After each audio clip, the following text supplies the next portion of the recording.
గ్రహాలన్నింటిలో భూమిపైనే జీవమనగడ ఉంది. భూమిపైనే సకల చరాచర జీవులు మనతో పాటు కలిసి జీవిస్తూ ఉన్నాయి. ఈ మధ్య మనం చూస్తూ ఉంటే కోతులు, కుక్కలు, అలాగే ఆవులు, బర్రెలు, వివిధ రకాల జంతువులు మన మధ్య మనతో పాటు కలిసి అవి కూడా జీవన పోరాటం చేస్తూ ఉన్నాయి.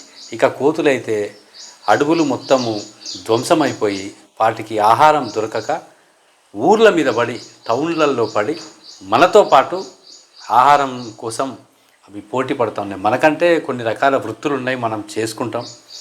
వాటికి ఏ వృత్తి లేదు, కేవలం మనము వదిలేసిన పదార్థాలు, మనము పెంచుకునే చెట్లు, మనం వేసే మేత మీదనే ఆధారపడి కోతులు జీవిస్తూ ఉంటాయి. అలాగే కుక్కలు కూడా. ఈ కుక్కలైతే క్షుద్బాధకు తాళలేక అనేక సందర్భాల్లో మనపై, మన పిల్లలపై, వృద్ధుల మీద దాడి చేసిన ఘటనలు అనేకం ఉన్నాయి. వీటన్నిటికీ మూల కారణం ఏంటంటే వాటికి ఆహారం దొరక్కపోవడమే. అవేం మన జీవన మనుగడకు ఇబ్బంది కలిగించే జీవులేం కావు. అవి కూడా మనతో పాటు బ్రతికే జీవులే. మనలాగే వాటికి కూడా జీవించే హక్కు ఉంది.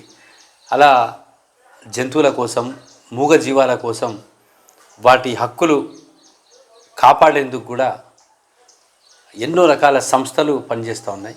ఇక ఇదంతా ఒక ఎత్తు అయితే మనం కూడా మానవతా దృక్పథంతోనే ఆలోచించాలి. మనం కూడా భగవంతుని కొలుస్తూ ఉంటాం, పూజలు, పురస్కారాలు అన్నీ చేస్తూ ఉంటాం.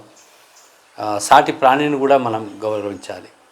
చెట్లు, పుట్టల్ని కూడా దైవంతో సమానంగా కొలిచే మనం మూగజీవాల పట్ల కూడా కొంచెం దయ చూపెడతా ఉంటారు. చాలామంది వాటి కోసం అనేక కార్యక్రమాలు చేస్తూ ఉంటారు. చాలా సంతోషం. ఇలాంటి కార్యక్రమాలు ఇంకా జరగాలి. ఏ జీవి కూడా సృష్టిలో ఆకలితో అలమటించి పోకూడదు. ఏమైనా జీవులు ఆకలితో అలమటించి వాటి జీవమన కూడా కష్టమైందంటే వాటికి కారణం మాత్రం ముమ్మాటికి మనిషే. ఎందుకంటే ప్రకృతిని ఖరాబ్ చేసే ఏకైక జీవి భూమి మీద మనిషి మాత్రమే. మనం ఎన్నో కార్యక్రమాలు చేస్తూ ఉంటాం, దేవుని కార్యక్రమాలు, అలా పలు రకాల ఉత్సవాలు, సంబరాలు చేస్తూ ఉంటాం, పండుగలని. ఒక్క క్షణం మనం ఆలోచిస్తే జంతువుల ఆకలి బాధ ఒక్క పూటైనా తీరిపోదు.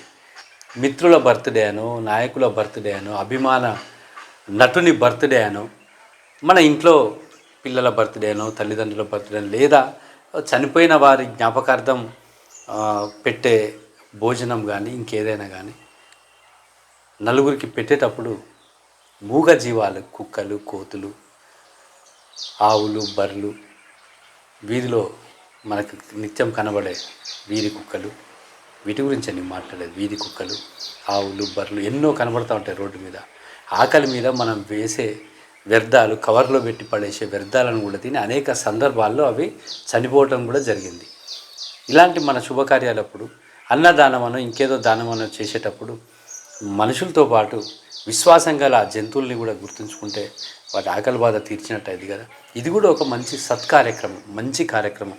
మీరు కూడా ఆలోచించండి. మన ఇంట్లో ఏదన్నా కార్యం జరిగినప్పుడు నలుగురికి చేయి గడిగిస్తాం. అలాగే వీధిలోకి వెళ్తే వీధి కుక్కలు కూడా మనం ఏం పెడతామా అని ఎదురు చూస్తూ ఉంటాయి.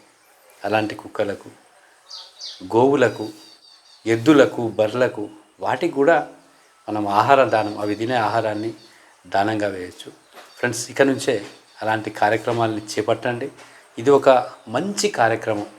మనిషి అయినా మన పట్ల అవిశ్వాసం చూపెట్టే ఆస్కారం ఉంది, కానీ మూగజీవాలు మాత్రం వాటికి చేసిన మంచిని ఏ క్షణం కూడా అవి మర్చిపోవు. అలా అని చెప్పి మనకేదో సింహాసనం వేసి కూర్చోపెట్టవు, కానీ అవి చూపించే విశ్వాసం, అవి చూపించే ప్రేమ ఎన్ని డబ్బులు పెట్టి, ఎంత వెచ్చించి, ఎంతమందికి ఎన్ని పార్టీలు చేసినా ఏ మనిషి నుంచి కూడా మనకు లభించదని మాత్రం నేను గ్యారంటీగా చెప్పగలను. ఫ్రెండ్స్, మన సంబరాల్లో, సంతోషాల్లో, పార్టీల్లో మూగజీవాల కోసం కూడా కొంచెం వెచ్చిద్దాం. Okay, thank you.